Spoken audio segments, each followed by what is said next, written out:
Hello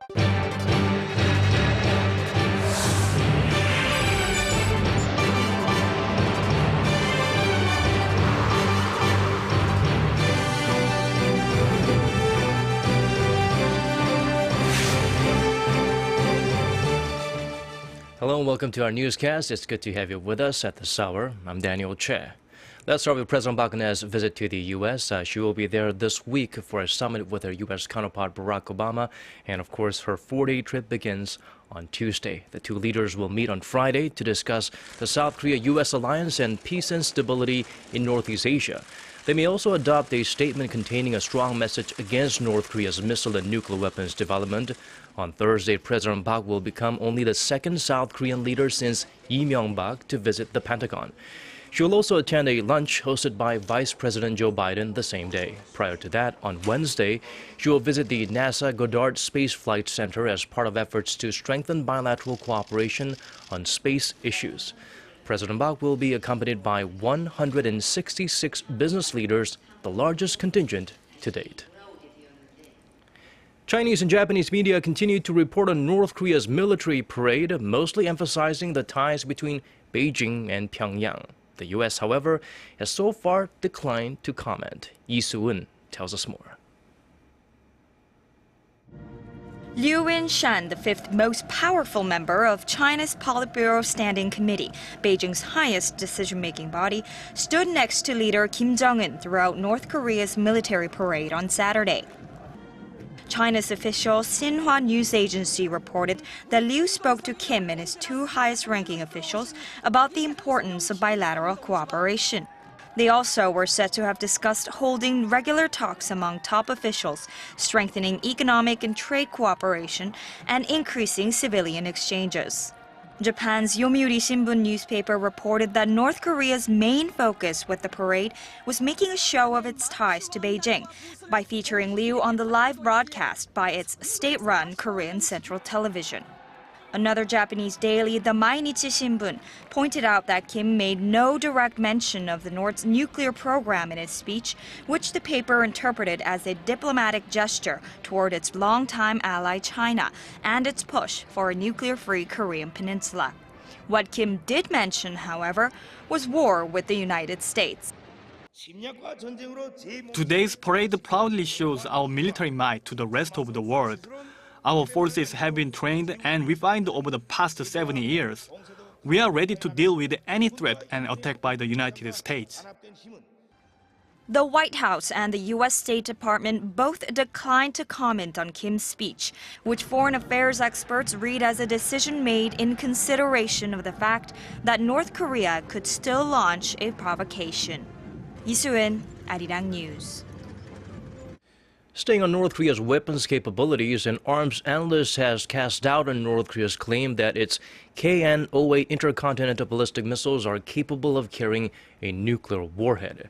Referring to the weapon displayed at the military parade on Saturday, Macau International Military Association President Anthony Wong-dong told Hong Kong newspaper Ming Pao on Sunday that he would estimate the weight of the warhead to be around 1 ton, too heavy to be mounted onto the KN-08. Wong added the missile would be capable of flying only about 7,000 to 8,000 kilometers instead of its known range of 12,000. That would make it impossible for the missile to reach North America when fired from North Korea. Meanwhile, the South Korean military official said Sunday that analysis of the KN-08 is underway, but it's too early to determine the missile's full capabilities. On the domestic front, the dispute over the Park Geun-hye administration's aim to give the government sole authority over publication of the country's history textbooks is heating up. Following separate meetings on the issue by the plan's proponents, the ruling Saenuri Party, and its opponents, mainly the New Politics Alliance for Democracy, the Ministry of Education said Sunday it will announce its textbook reform plan on Monday at 2 p.m.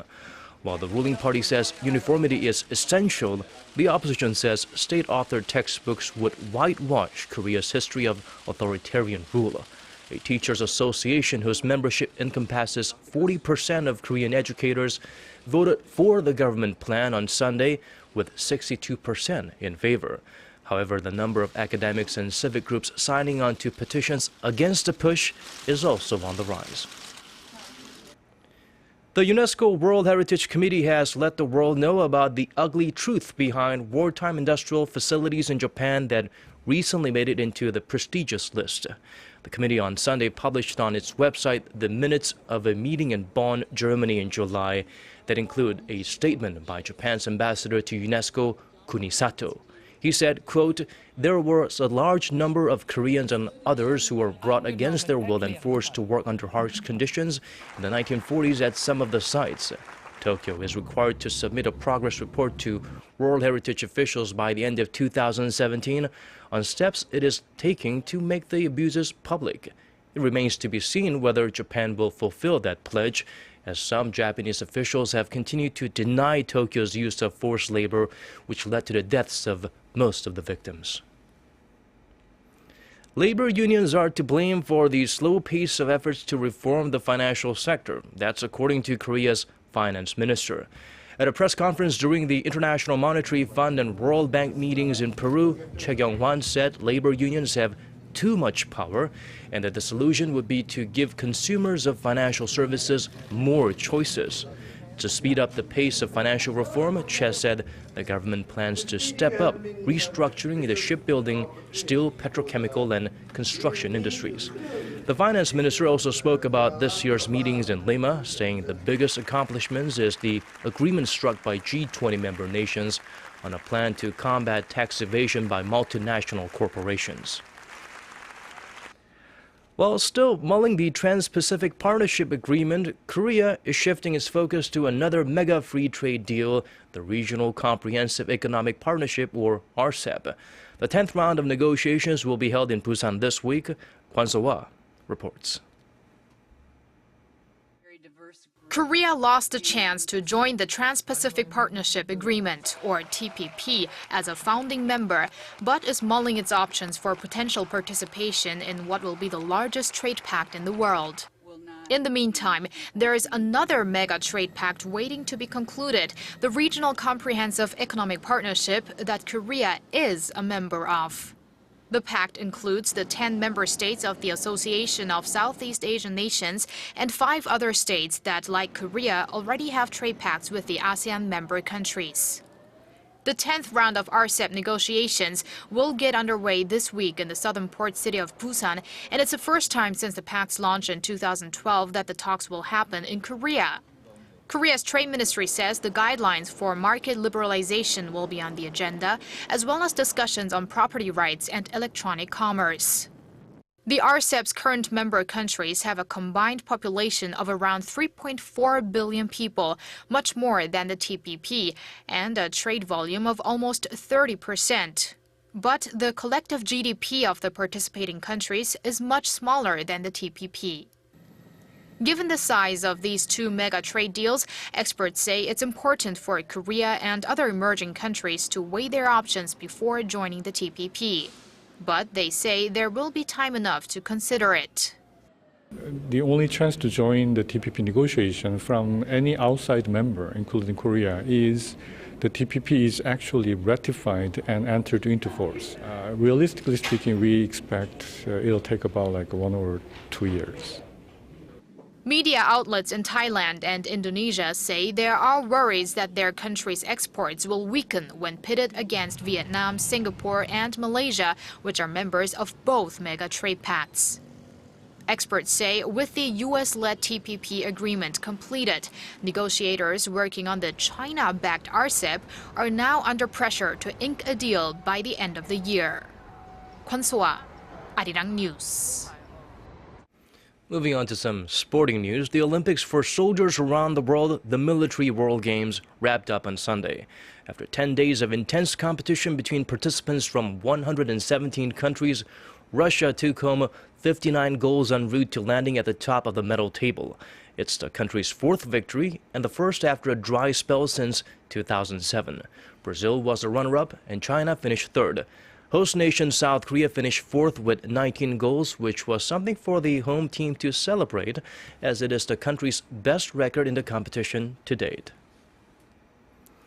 Now, as a human being, you will experience memory loss, major or minor, at some point in your life. Now, a research team here in Korea has come a little closer to learning why and how that happens by discovering new ways that gene repression can inhibit memory formation. Park Se-young has the full story. In this movie, a man suffers short-term memory loss, unable to remember anything for longer than 10 minutes. For some time, scientists have known of the roles genes play in memory formation, but not which ones. In this new study, a research team from Korea has recorded evidence of the brain turning off its memory inhibitor to make new memories.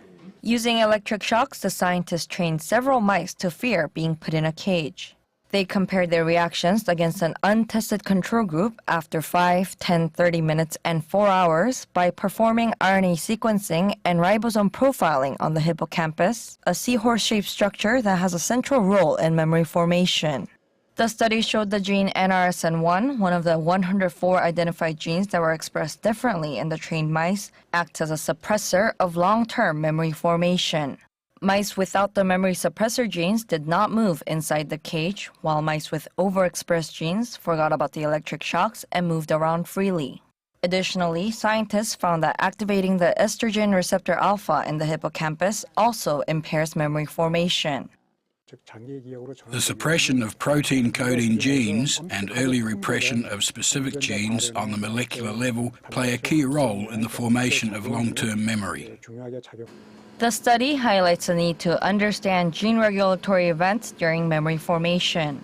The research team expects the findings to be used for developing new treatments for memory disorders. Their findings were published in this month's issue of Science. Park Se-young, Arirang News.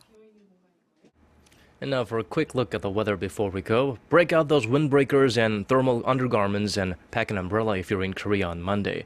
The rain will continue from late Sunday night until Monday morning, and temperatures will dip all the way down to 9 degrees Celsius in Seoul, 12 in Gwangju, and 15 in Jeju. And now let's check out the weather conditions in other parts of our world and in your neck of the woods.